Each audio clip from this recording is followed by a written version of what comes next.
ಎಲ್ರಿಗೂ ನಮಸ್ಕಾರ. Welcome back to my channel. ನಾನು ರಮ್ಯಾ. ಇವತ್ತಿನ ವಿಡಿಯೋದಲ್ಲಿ ನಾವು ಗುಂಬಳ್ಳಿ ದೇವಸ್ಥಾನಕ್ಕೆ ಹೋಗ್ತಾ ಇದ್ದೀವಿ. ದೇವಸ್ಥಾನದಲ್ಲಿ ಏನೇನೆಲ್ಲ ವಿಶೇಷತೆ ಇದೆ ಅಂತ ಈ ವಿಡಿಯೋದಲ್ಲಿ ಶೇರ್ ಮಾಡ್ತೀನಿ. ಎಲ್ಲೂ ಕೂಡ ಸ್ಕಿಪ್ ಮಾಡದೆ ವಿಡಿಯೋನ ಪೂರ್ತಿಯಾಗಿ ನೋಡಿ. ಇನ್ ಕೇಸ್ ಈ ವಿಡಿಯೋ ನಿಮ್ಗೆ ಇಷ್ಟ ಆಯಿತು ಅಂದರೆ ದಯವಿಟ್ಟು ಲೈಕ್ ಮಾಡಿ, ಶೇರ್ ಮಾಡಿ, ಕಮೆಂಟ್ ಮಾಡಿ. ಹಾಗೆ ನಮ್ಮ ಚಾನಲ್ನ ಸಬ್ಸ್ಕ್ರೈಬ್ ಮಾಡ್ಕೊಂಡು ಸಪೋರ್ಟ್ ಮಾಡಿ. ಮಾರ್ನಿಂಗೇ ಅಮ್ಮ ಅನ್ನ ಸಾಂಬಾರೆಲ್ಲ ಮಾಡಿ ರೆಡಿ ಮಾಡಿ ಇಟ್ಬಿಟ್ಟಿದ್ರು. ಬಂದು ಇನ್ನು ಅಡುಗೆ ಮಾಡಿ ಊಟ ಮಾಡೋಷ್ಟರಲ್ಲಿ ಟೈಮ್ ಆಗುತ್ತೆ ಅಂತೇಳಿ ಮಾರ್ನಿಂಗೇ ಅನ್ನ ಸಾಂಬಾರು ಪಲ್ಯ ಎಲ್ಲ ಮಾಡಿ ರೆಡಿ ಮಾಡಿ ಇಟ್ಟಿದ್ರು. ತುಂಬಾ ರುಚಿಯಾಗಿ ಮಾಡಿದ್ರು. ಹಸಿರು ಬೇಳೆ ಮತ್ತು ಕೋಸು ಆ ತರಕಾರಿನೆಲ್ಲ ಹಾಕಿ ಬಸ್ಸಾರು ಮಾಡಿ ಈ ರೀತಿಯಾಗಿ ಮಾಡಿದರು. ನಿಜವಾಗ್ಲೂ ತುಂಬಾ ಟೇಸ್ಟಿಯಾಗಿತ್ತು. ಖಂಡಿತವಾಗ್ಲೂ ಈ ಒಂದು ರೆಸಿಪಿನ ಇನ್ನೊಂದ್ಸಲ ನಾನು ಶೇರ್ ಮಾಡ್ತೀನಿ. ಈ ಒಂದು ವಿಡಿಯೋದಲ್ಲಿ ನಾನು ಶೇರ್ ಮಾಡೋದಕ್ಕಾಗಲಿಲ್ಲ, ತುಂಬಾ ಲೆಂತಿ ಆಗುತ್ತೆ ಅಂತೇಳಿ. ಸೊ ಅನ್ನ ಸಾಂಬಾರು ಪಲ್ಯ ಎಲ್ಲ ರೆಡಿಯಾಗಿತ್ತು. ಈಗ ಊಟ ಮಾಡಿಕೊಂಡು ಇವಾಗ ನಾವು ಹೊರಡಬೇಕು. ಸೊ ಇವಾಗ ಎಲ್ರಿಗೂ ಕೂಡ ಟಿಫನ್ ಹಾಕ್ಕೊಡ್ತಾ ಇದ್ದೆ. ಇವತ್ತು ಟಿಫನ್ಗೆ ಅನ್ನ ಸಾಂಬಾರೇನೆ. ನಮ್ಮನೇಲಂತೂ ಬಸ್ಸಾಂಬಾರು ಅಂದರೆ ಎಲ್ರಿಗೂ ಇಷ್ಟ. ಕಾಳು ಬಸ್ಸಾಂಬಾರು, ಹೆಸರು ಕಾಳು, ಅಲಸಂದೆ ಕಾಳು ಈ ರೀತಿಯಾಗಿ ನಾವು ಮಾಡ್ತಾ ಇರ್ತೀವಿ ಆವಾಗವಾಗ. ತುಂಬಾ ಚೆನ್ನಾಗಿರುತ್ತೆ ಬಸ್ಸಾಂಬಾರು ಅಂದರೆ. ನಮಗಂತೂ ಚಿಕ್ಕ ವಯಸ್ಸಿಂದನೂ ತುಂಬಾ ಇಷ್ಟ. ನಮ್ಮಮ್ಮ ಜಾಸ್ತಿ ಅದನ್ನೇ ಮಾಡಿಕೊಡ್ತಾಯಿದ್ರು. ಸೊ ಇವತ್ತು ನೋಡ್ತಾ ಇರ್ಬೋದು ತುಂಬಾ ರುಚಿಯಾಗಿತ್ತು ಮಾತ್ರ ಸಾಂಬಾರಂತೂ. ಖಂಡಿತವಾಗ್ಲೂ ಈ ಒಂದು ರೆಸಿಪಿನ ಇನ್ನೊಂದ್ಸಲ ನಾನು ಶೇರ್ ಮಾಡ್ತೀನಿ. ಹಸಿರು ಬೇಳೆದ್ರಲ್ಲಿ ಇದೇ ಫಸ್ಟು ನಾನು ನೋಡಿದ್ದು. ಅಮ್ಮ ತುಂಬಾ ಚೆನ್ನಾಗಿ ಮಾಡಿದರು. ಸೊ ಇವಾಗ ನಾವು ಟಿಫನ್ ಎಲ್ಲ ಮಾಡಿಕೊಂಡು ಇವಾಗ ಇನ್ನೇನು ಹೊರಡ್ತೀವಿ. ನೋಡಿ ಇಲ್ಲಿ ನನ್ನ ಮಗಳು ತುಂಬ ಚೆನ್ನಾಗಿದೆ ಅಂತ ಸೂಪರ್ ಅಂತ ಹೇಳ್ತಿದ್ದಾಳೆ. ಟಿಫನ್ ಎಲ್ಲ ಮುಗಿಸ್ಕೊಂಡು ಇವಾಗ ಹೊರಟ್ವಿ. ದೇವಸ್ಥಾನದಲ್ಲಿ ಏನೇನೆಲ್ಲ ವಿಶೇಷತೆ ಇದೆ ಅಂತ ಈ ವಿಡಿಯೋದಲ್ಲಿ ಶೇರ್ ಮಾಡ್ತೀನಿ. ನಿಜವಾಗ್ಲೂ ತುಂಬಾ ಒಳ್ಳೆಯದಾಗುತ್ತೆ. ಏನಾದರೂ ಮಾಟ ಮಂತ್ರ ಮಾಡಿಸಿರ್ತಾರೆ ನೋಡಿ ಅದ್ರದ್ದು, ಅಥವಾ ಏನಾದರೂ ಕಾಲು ಮಂಡಿ ನೋವಿರುತ್ತೆ, ಬೆನ್ನು ನೋವಿರುತ್ತೆ ಅಲ್ವಾ. ಸೊ ಇದಕ್ಕೆಲ್ಲ ಇಲ್ಲಿ ಪರಿಹಾರ ಸಿಕ್ಕುತ್ತೆ. ಅಮಾವಾಸ್ಯೆ ಪೌರ್ಣಮಿಗೆ ಬಂದು ಇಲ್ಲಿ ತಡೆ ಓಡಿಸ್ಕೊಂಡು ಹೋದರೆ ತುಂಬ ಒಳ್ಳೆಯದು ಅಂತ ಹೇಳ್ತಾರೆ. ಸೊ ಏನಾದರೂ ಬೆನ್ನು ನೋವು, ಮಂಡಿ ನೋವು, ಕಾಲು ನೋವು ಈ ರೀತಿ ಏನಾದರೂ ತೊಂದರೆ ಇದ್ದರೆ ಇಲ್ಲಿ ಬಂದು ದಾರನ ಕಟ್ಟಿಸ್ಕೊಂಡು ಹೋದರೆ ಆ ಒಂದು ನೋವಿಗೆ ಇಲ್ಲಿ ಪರಿಹಾರ ಸಿಕ್ಕುತ್ತೆ ಅನ್ನೋ ಒಂದು ನಂಬಿಕೆನೂ ಕೂಡ ಇದೆ. ಸೊ ನಮ್ಮ ಮನೇಲಂತೂ ತುಂಬಾ ಸ್ವಲ್ಪ ಅದು ಇದು ಪ್ರಾಬ್ಲಮ್ಸ್ ಆಗ್ತಾ ಇತ್ತು. ಅದಕ್ಕೆ ಇಲ್ಲಿ ಬಂದು ಒಂದ್ಸಲ ತಡೆ ಓಡಿಸ್ಕೊಂಡು ಹೋಗೋಣ ಅಂತೇಳಿ ಇವತ್ತು ಬಂದ್ವಿ. ಹಾಗೆ ಬ್ಯಾಕ್ ಪೇನ್ ಅಂತೂ ತುಂಬಾ ಇರುತ್ತೆ ನಮಗಂತೂ. ಸೊ ಹಾಗಾಗಿ ಇಲ್ಲಿ ಏನಾದರೂ ಒಂದು ಪರಿಹಾರ ಸಿಗ್ಬೋದು ಅಂತೇಳಿ ಇಲ್ಲಿ ಬಂದು ನಾವು ದಾರನೂ ಕೂಡ ಕಟ್ಟಿಸ್ಕೊಂಡು ಬಂದ್ವಿ.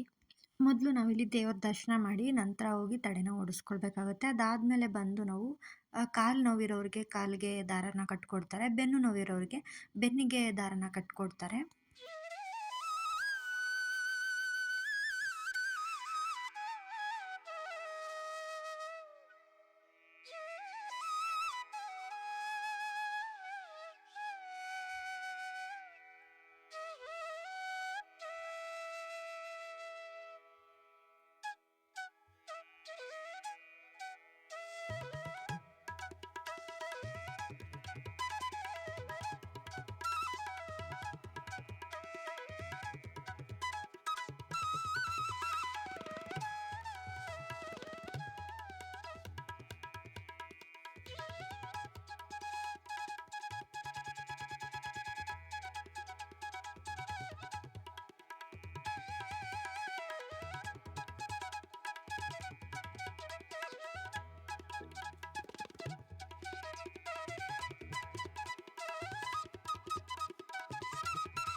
ಇವಾಗ ನಾವು ದೇವ್ರ ದರ್ಶನ ಮಾಡಿಕೊಂಡು ಪೂಜೆನೂ ಕೂಡ ಮುಗಿಸ್ಕೊಂಡು ಬಂದು ಇವಾಗ ತಡೆ ಓಡಿಸ್ಕೊಳ್ಳೋದಕ್ಕೆ ಅಂತೇಳಿ ಕಾಯಿನೂವೆ ಒಂದು ಮಡಿಕೆನ ಕೊಡ್ತಾರೆ. ಇದನ್ನು ನಾವು ತಗೊಂಡು ಇಲ್ಲಿ ಹಾಗೆ ಒಂದು ಕಾಯಿನ್ ಥರ ಕೊಡ್ತಾರೆ. ಇದನ್ನು ಈಸ್ಕೊಂಡು ನಾವು ಇಲ್ಲಿ ತಡೆ ಹೊಡಿಯೋದಕ್ಕೆ ಲೈನಲ್ಲಿ ನಿಲ್ಲಬೇಕಾಗತ್ತೆ.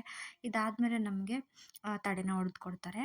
ಸೊ ಅದನ್ನ ಯಾವುದನ್ನು ವೀಡಿಯೋ ಮಾಡ್ಕೋಬಾರ್ದು ಅಂತೇಳಿ ನಾನು ಮಾಡ್ಕೊಂಡಿಲ್ಲ. ಅದನ್ನು ನಾನು ನೋಡಲೂಬಾರ್ದು, ಹಾಗಾಗಿ ನಾನು ವೀಡಿಯೋನ ಮಾಡಲಿಲ್ಲ. ಸೊ ನೋಡಿ ಈ ಥರ ಇದೆ ದೇವಸ್ಥಾನ. ಖಂಡಿತವಾಗ್ಲೂ ನೀವು ಒಂದ್ಸಲ ಬಂದು ಹೋಗಿ, ನಿಮ್ಮ ಒಂದು ಕಷ್ಟಗಳು ಪರಿಹಾರ ಆಗಲಿ ಅಂತ ಕೇಳ್ಕೊತೀನಿ. ತುಂಬ ಕಡೆಯಿಂದ ಜನಗಳು ಬರ್ತಾರೆ ದೇವಸ್ಥಾನಕ್ಕೆ. ನಿಜವಾಗ್ಲೂ ಒಂದು ಕಷ್ಟಕ್ಕೆ ಪರಿಹಾರ ಸಿಗಲಿ ಅಂತ ಕೇಳ್ಕೊತೀವಿ. ಹಾಗೆ ಚಿಕ್ಕ ವಯಸ್ಸಾಗಿದ್ದಾಗ, ನಾನು ಚಿಕ್ಕ ಹುಡುಗಿಯಾಗಿದ್ದಾಗ ನಮ್ಮ ತಾಯಿಗೂ ಕೂಡ ತುಂಬ ಹುಷಾರು ತಪ್ತಾ ಇತ್ತು. ಸೊ ಆಗ ನಮ್ಮ ತಾಯಿನೂ ಕೂಡ ಇಲ್ಲಿಗೆ ಕರ್ಕೊಂಡು ಬರ್ತಾಯಿದ್ರೆ ಆ ಒಂದು ನೆನಪಾಯಿತು ನನಗೆ. ಅದಾದಮೇಲೆ ನಾವು ತಡೆನೂ ಓಡಿಸ್ಕೊಂಡು ಬಂದ್ವಿ. ಬಂದಾದಮೇಲೆ ಇಲ್ಲಿ ನೋಡಿ ಕಾಲಿಗೆ ದಾರ ಕಟ್ಕೊಡ್ತಾರೆ. ಏನಾದರೂ ಕಾಲು ನೋವಿರೋರಿಗೆ ಈ ರೀತಿ ಕಾಲಿಗೆ ಕಟ್ಕೊಡ್ತಾರೆ. ಬೆನ್ನು ನೋವಿರೋರಿಗೆ ಬೆನ್ನು ಕಟ್ಕೊಡ್ತಾರೆ. ಇದೊಂದು ನಂಬಿಕೆ, ಇದರಲ್ಲಿ ಏನಾದರೂ ಗುಣ ಆಗ್ಬೋದು ಅನ್ನೋ ಒಂದು ನಂಬಿಕೆ ಇದೆ. ನಮ್ಮನೇಲಿ ಎಲ್ಲರೂ ಕಟ್ಟಿಸ್ಕೊಂಡ್ವಿ. ಇದೊಂಥರ ದೃಷ್ಟಿ ಪರಿಹಾರ ಕೂಡ ಆಗುತ್ತೆ ಈ ಒಂದು ದಾರದಿಂದ. ಇದು ಒಂದು ತುಂಬ ಒಳ್ಳೆಯದು ಅಂತ ನಂಬಿದ್ದೀವಿ. ಸೊ ಎಲ್ಲರೂ ಕೂಡ ಕಟ್ಟಿಸ್ಕೊತಾ ಇದ್ದೀವಿ ಇವಾಗ. ಅದಾದಮೇಲೆ ಬೆನ್ನಿಗೆ, ನಮ್ಮ ಹಸ್ಬೆಂಡ್ಗೆ ತುಂಬ ಬೆನ್ನು ನೋವು ಅಂತ ಅವರು ಕೂಡ ಬೆನ್ನು ಕಟ್ಟಿಸ್ಕೊಂಡ್ರು. ನನಗೂ ಅಷ್ಟೇ ಅವಾಗವಾಗ ತುಂಬ ಬ್ಯಾಕ್ ಪೇನ್ ಬರ್ತಾ ಇರುತ್ತೆ. ಏನು ಟ್ರೀಟ್ಮೆಂಟ್ ತೊಗೊಂಡ್ರು ಅದು ಹೋಗೋದೇ ಇಲ್ಲ. ಹಾಗಾಗಿ ದೇವಸ್ಥಾನಕ್ಕೆ ಹೋಗಿದ್ದು ಬರೋಣ ಅಂತೇಳಿ ಇವತ್ತು ದೇವಸ್ಥಾನಕ್ಕೆ ಬಂದ್ವಿ. ಸೊ ನನಗೂ ಕೂಡ ಬೆನ್ನಿಗೆ ಒಂದು ದಾರ ಕೊಟ್ಟರು. ನಾನು ಮನೇಲಿ ಕಟ್ಕೊಳ್ತೀನಿ ಅಂತ ಈಸ್ಕೊಂಡೆ. ನೋಡಿ ಈ ಥರ ಇರುತ್ತೆ ದಾರ. ಇದನ್ನು ಕಟ್ಕೊಳ್ಳೋದ್ರಿಂದ ದೃಷ್ಟಿ ಪರಿಹಾರನೂ ಕೂಡ ಆಗುತ್ತೆ. ಹಾಗೇನಾದರೂ ಬೆನ್ನು ನೋವು ಅಥವಾ ಕಾಲು ನೋವಿದ್ರೆ ಅದನ್ನು ಕೂಡ ಗುಣ ಆಗುತ್ತೆ ಅನ್ನೋ ಒಂದು ನಂಬಿಕೆ ಇದೆ. ಅದಾದಮೇಲೆ ಈ ರೀತಿ ಬೇವಿನ ಸೊಪ್ಪಿನಿಂದ ಈ ಥರ ಮಾಡಿಕೊಡ್ತಾರೆ. ಏನೇ ಒಂದು ಮಾಡಿದ್ರೂ ಕೂಡ ಒಂದು ನಂಬಿಕೆ ಅನ್ನೋದು ಇರಬೇಕು ಮನುಷ್ಯನಿಗೆ. ಅದಿಲ್ಲ ಅಂತಂದರೆ ಅದಕ್ಕೆ ಏನೇ ಮಾಡಿದ್ರು ಅದು ಫಲಿಸಲ್ಲ ಅಂತಲೇ ಹೇಳ್ತೀನಿ. ಒಂದು ದೇವ್ರ ಮೇಲೆ ಒಂದು ನಂಬಿಕೆ ಇಟ್ಟಿದ್ರೆ ಖಂಡಿತವಾಗ್ಲೂ ಒಂದು ಒಳ್ಳೆಯದಾಗುತ್ತೆ ಅನ್ನೋ ಒಂದು ನಂಬಿಕೆ ಇರಬೇಕು ಜನಗಳಿಗೆ ಅಷ್ಟೇ. ಹೀಗೆಲ್ಲ ಮಾಡಿದ್ರೆ ಸರಿ ಹೋಗ್ಬಿಡುತ್ತಾ ಅಂತೆಲ್ಲ ಅನ್ಕೋತಾ ಇರ್ತಾರೆ. ಸೊ ನಾವು ನಂಬಿಕೆ ಇಟ್ಟರೆ ಖಂಡಿತವಾಗ್ಲೂ ಏನೇ ಆದ್ರೂ ಅದು ನಮಗೆ ಒಳ್ಳೆಯದಾಗೇ ಆಗುತ್ತೆ. ಸೊ ಎಲ್ಲರೂ ಅಷ್ಟೇ ಒಂದು ನಂಬಿಕೆ ಅಂತ ಇಡಿ, ಖಂಡಿತ ಒಳ್ಳೆಯದಾಗುತ್ತೆ. ಅದಾದಮೇಲೆ ಬೆನ್ನು ಕೂಡ ಈ ರೀತಿ ಮಾಡಿಕೊಡ್ತಾರೆ. ನಿಮಗೂ ಏನಾದರೂ ಪ್ರಾಬ್ಲಮ್ಸ್ ಇದ್ದರೆ, ಏನಾದರೂ ಮಾಟ ಮಂತ್ರ ಆ ಥರದ್ದೇನೋ ಪ್ರಾಬ್ಲಮ್ಸ್ ಇದ್ದರೆ, ಅಥವಾ ಏನಾದರೂ ಮಂಡಿ ನೋವು, ಬೆನ್ನು ನೋವು, ಈ ರೀತಿಯಾದ ಏನಾದರೂ ಹಳೆ ನೋವುಗಳಿದ್ದರೆ ಖಂಡಿತ ಈ ದೇವಸ್ಥಾನಕ್ಕೆ ಬಂದು ಹೋಗಿ, ಒಳ್ಳೆಯದಾಗುತ್ತೆ ಅನ್ನೋ ಒಂದು ನಂಬಿಕೆ ಇಟ್ಕೊಂಡು ಬನ್ನಿ. ಖಂಡಿತ ಒಳ್ಳೆಯದಾಗುತ್ತೆ. ನಂಬಿಕೆನೇ ನಮಗೆ ದೇವರು ಅಂತಲೇ ಹೇಳ್ತೀನಿ. ಯಾಕೆಂದರೆ ನಂಬಿಕೆ ಇಲ್ಲದ ಕಡೆ ಏನೂ ನಡೆಯೋದಿಲ್ಲ. ಸೊ ಹಾಗಾಗಿ ಹೇಳ್ತಾಯಿದ್ದೀನಿ, ನಂಬಿಕೆ ಇಟ್ಟರೆ ಖಂಡಿತ ಎಲ್ರಿಗೂ ಒಳ್ಳೆಯದಾಗೋದು. ಅದಾದಮೇಲೆ ಪೂಜೆನೆಲ್ಲ ಮುಗಿಸ್ಕೊಂಡು ದಾರನೂ ಕೂಡ ಕಟ್ಟಿಸ್ಕೊಂಡು ಬಂದ್ವಿ. ಇದಾದಮೇಲೆ ಇಲ್ಲಿ ಚಕ್ಲಿ ನಿಪ್ಪಟ್ಟೆಲ್ಲ ಮಾಡ್ತಾಯಿದ್ರು. ಚಕ್ಲಿ ಕಜ್ಜಾಯ ಎಲ್ಲನೂ ಇದನ್ನು ಕೂಡ ತೊಗೊಂಡು ಬಂದ್ವಿ. ಅಮ್ಮ ನಮಗೆಲ್ಲ ಕುಂಕುಮನ ಇಡ್ತಾಯಿದ್ರು. ನಾನೇ ಜಾಸ್ತಿ ವೀಡಿಯೋಸ್ ಮಾಡೋದ್ರಿಂದ ನಾನು ಜಾಸ್ತಿ ಕಾಣಿಸ್ಕೊಳ್ಳಲ್ಲ. ಅದಕ್ಕೆ ನನ್ನ ಮಗಳೇ ನನಗೆ ವೀಡಿಯೋ ಮಾಡ್ತಾ ಇದ್ದಾಳೆ ನೋಡಿಲಿ. ಹಾಗೆ ದೇವಸ್ಥಾನಕ್ಕೆ ಬಂದಿದ್ದು ತುಂಬ ಖುಷಿಯಾಯಿತು. ಅದಾದಮೇಲೆ ನಾವಿಲ್ಲಿ ಚಕ್ಲಿ ಮತ್ತು ಕಜ್ಜಾಯ ತೊಗೋಬೇಕು ಅಂತ ಬಂದ್ವಿ. ತುಂಬ ಚೆನ್ನಾಗಿ ಮಾಡ್ತಾರೆ. ಹಾಗಾಗಿ ಇಲ್ಲಿ ತೊಗೊಳ್ಳೋಣ ಅಂತ ಬಂದ್ವಿ. ತುಂಬ ಶ್ರಮ ಪಡ್ತಾರೆ. ಇಂಥವ್ರಿಗೆ ವ್ಯಾಪಾರ ಮಾಡಿದ್ರೆ ಅವ್ರಿಗೂ ಕೂಡ ಖುಷಿಯಾಗುತ್ತೆ ಅಂತೇಳಿ ಚಕ್ಲಿ ಮತ್ತು ಕಜ್ಜಾಯನ ತೊಗೊಂಡ್ವಿ. ತುಂಬ ಚೆನ್ನಾಗಿ ಮಾಡಿದರು. ಆವಾಗವಾಗ ಇಂತಹ ದೇವಸ್ಥಾನಗಳಿಗೆ ಬರ್ತಾಯಿದ್ರೆ ಮನಸ್ಸಿಗೂ ಕೂಡ ಸಮಾಧಾನ ಆಗುತ್ತೆ. ಏನೋ ಒಂಥರ ನೆಮ್ಮದಿ ಅಂತ ಅನ್ನಿಸ್ತಾ ಇರುತ್ತೆ. ಸೊ ಹಾಗಾಗಿ ನಾವು ಆವಾಗವಾಗ ದೇವಸ್ಥಾನಗಳಿಗೆ ಬರ್ತಾ ಇರ್ತೀವಿ. ಈ ಥರ ನಾವು ಆವಾಗವಾಗ ದೇವಸ್ಥಾನಗಳಿಗೆ ಬರ್ತಾಯಿದ್ರೆ ದೃಷ್ಟಿ ಪರಿಹಾರ ಕೂಡ ಆಗುತ್ತೆ. ಸೊ ಅದಾದಮೇಲೆ ಬಂದು ಇಲ್ಲಿ ಚಿರ್ಮುರಿ ತಿನ್ನೋಣ ಅಂತೇಳಿ ಬಂದ್ವಿ.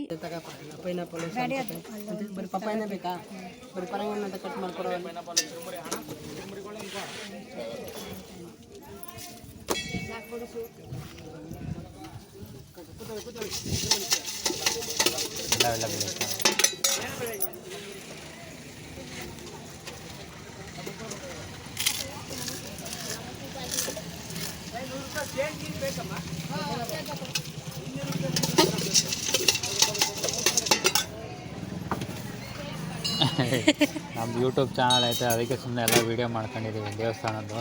ನಿಮ್ಮದು ಎಲ್ಲ ಯೂಟ್ಯೂಬ್ಲಿ ಹಾಕ್ತೀವಿ ನೋಡಿ. ಪರವಾಗಿಲ್ಲ ಸರ್, ಹಾಕಿ ಆಯಿತು. ನಾವು ಬೇರೆ ಕಡೆ ಎಲ್ಲ ನೋಡಲಿ. ಅದಕ್ಕೆ ದೇವಸ್ಥಾನದ ಬಗ್ಗೆ ಎಲ್ಲ ಮಾಡ್ಕೊಂಡಿದ್ದೀವಿ ವೀಡಿಯೋ ಸರಿ ಸರ್, ಹಾಕವ ಅಂತ. ಹಾಕಿ ಹಾಕಿ. ಎಲ್ಲರಿಗೂ ಒಳ್ಳೆಯದಾಗುತ್ತೆ. ಅವ್ರಿಗೆ ಪಾಪ ಗೊತ್ತಾಗುತ್ತೆ.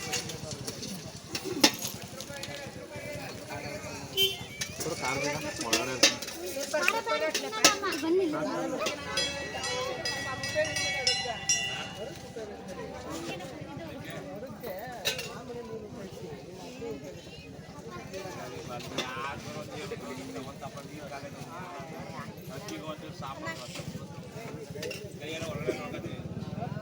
ತಿನ್ನು.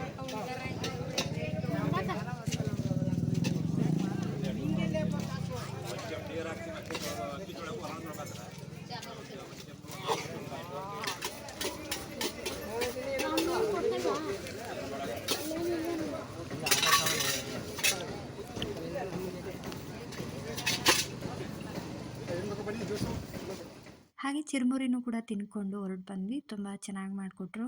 ಹಾಗೆ ದೇವಸ್ಥಾನದ ಬಗ್ಗೆ ಎಲ್ಲ ವಿಡಿಯೋ ಮಾಡಿದ್ದೀವಿ ಅಂತ ಹೇಳಿದ್ರು. ಸೊ ಮಾಡಿ ಹಾಕಿ ಒಳ್ಳೆಯದಾಗಲಿ, 4 ಜನಕ್ಕೆ ಗೊತ್ತಾಗಲಿ, ಅವ್ರಿಗೂ ಕೂಡ ಗೊತ್ತಾದರೆ ದೇವಸ್ಥಾನಕ್ಕೆ ಬರ್ಬೋದು ಅಂತ ಹೇಳಿದ್ರು ಚಿರುಮುರಿ ಅಂಗಡಿಯವರು. ಸೊ ತುಂಬ ಖುಷಿ ಆಯಿತು. ಅದಾದಮೇಲೆ ನಾವು ಹೊರಟ್ವಿ. ಹೊಸ ರೋಡ್ ಮಾಡಿದ್ರು, ಅದ್ರ ಮೇಲೆ ಬಂದ್ವಿ. ತುಂಬ ಖುಷಿ ಆಯಿತು ಇದು.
ನೋಡಿದ್ರಿ ಅಲ್ವಾ ಗುಂಬಳ್ಳಿ ದೇವಸ್ಥಾನ ಹೇಗಿದೆ, ಅದ್ರ ವಿಶೇಷತೆ ಏನು ಅಂತೇಳಿ. ಖಂಡಿತವಾಗ್ಲೂ ನೀವು ಒಂದ್ಸಲ ಹೋಗಿದ್ದು ಬನ್ನಿ, ಒಳ್ಳೆಯದಾಗಲಿ ಅಂತ ಹೇಳ್ತೀನಿ.